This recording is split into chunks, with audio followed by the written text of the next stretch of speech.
BRS నేతలు నమ్మక ద్రోహులు, వారు కాలగర్భంలో కలిసిపోవడం ఖాయం. 12 ఏళ్లు గ్రూప్ 1 పరీక్షలు నిర్వహించలేదు.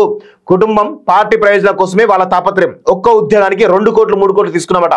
ఎవరి దగ్గరైనా కనీసం ఛాయ్ అయినా తాగానా? సీఎం రేవంత్ రెడ్డి మాట్లాడుతున్నాడు. గ్రూప్ 1 అభ్యర్థులకు నియామక పత్రాలు అందజేస్తా అంటూ చూస్తా ఉన్నాం. సో ఎవరో దుర్మార్గులు టీజీపీఎస్ లో ఎవరో దుర్మార్గులు కొంతమంది చేసి ఉండొచ్చు. దాన్ని రాష్ట్ర ప్రభుత్వం మీద ఆపాదించాల్సిన అవసరం అయితే లేదు. ఎందుకంటే ఈ విషయంలో సరే కొంత వ్యతిరేకత ఉన్నది.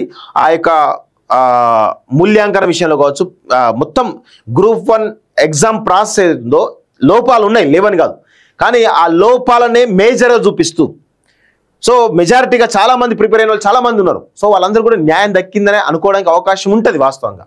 సో ఈ విషయంలో రాష్ట్ర ప్రభుత్వాన్ని మనం అప్రిషియేట్ చేయాలి. ఎందుకంటే గ్రూప్ 1 మీరు రాసి పెట్టుకోండి, గ్రూప్ 1 ఎప్పుడు వచ్చినా అదొక వివాదాల్లాగానే ఉంటుంది, 100% వివాదాల్లాగానే ఉంటుంది. ఎప్పుడూ సరిగా జరిగిన సందర్భాలు ఉమ్మడి ఏపీలో జరగలేదు, ఇప్పుడు కూడా జరుగుతున్న సందర్భాలు. సో అంటే ఈ విషయంలో రేవంత్ రెడ్డిని మాత్రం మెచ్చుకోవాలి, 100% మెచ్చుకోవాలి. ఎందుకంటే ఇమీడియట్గా దాన్ని కంప్లీట్ చేసే ప్రయత్నం చేశారు. సో కొంతమంది నేను చెప్తూ ఉన్నాను కదా, చాలామంది సో ఈ గ్రూప్ 1ను అడ్డుకొని చాలామంది జీవితాల్లో చీకట్లు చూడాలని చెప్పి చాలామంది చూశారు. బీఆర్ఎస్ పార్టీ వాళ్ళు చూశారు. బీఆర్ఎస్ పార్టీ నుంచి కొంతమంది ఫండింగ్ చేసేట్టు కొంతమంది ఎవరైతే ఉన్నారో, అంటే వాళ్ళ జీవితం గ్రూప్ 1 కొట్టడమో లేకపోతే ఇంకేదో కొట్టడం కాదు, కొంతమంది ఇచ్చేటువంటి డబ్బులకు ఆశపడ్డట్టు కొంతమంది నిరుద్యోగుల పేరు మీద కొంతమంది దుర్మార్గులు విష ప్రచారం చేస్తూ ఉన్నారు. అదేవిధంగా ఇంకొక విషయం ఏంటంటే కొంతమంది కోచింగ్ సెంటర్ల కోసం, ఆ డబ్బుల కోసం, లేకపోతే రాజకీయంగా ఎదగడం కోసం దీక్షలు చేస్తూ ఉన్నారు. ఏంది ఇదంతా కూడా నాకు అర్థం కాదు. ఒక ప్రాసెస్ జరిగినప్పుడు దాని విధానపరంగా ఈ విధంగా ఉంది, దీన్ని సరి చేసుకోమని చెప్పి రాష్ట్ర ప్రభుత్వం మనం చెప్పాలి. సరే ఈ రిక్రూట్మెంట్ కాకపోతే నెక్స్ట్ రిక్రూట్మెంట్లో సవరించుకుంటారు.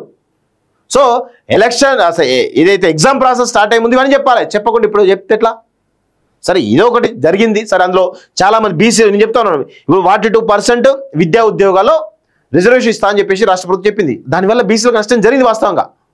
కానీ ఒక నోటిఫికేషన్ పూర్తి కావాలి. అయితే అసలు ఏంది తెలియదు. ఈ రాష్ట్ర ప్రభుత్వం నిజంగా చిత్తశుద్ధి ఉందా లేదా తెలిసేటువంటి అవకాశం ఉంటుంది.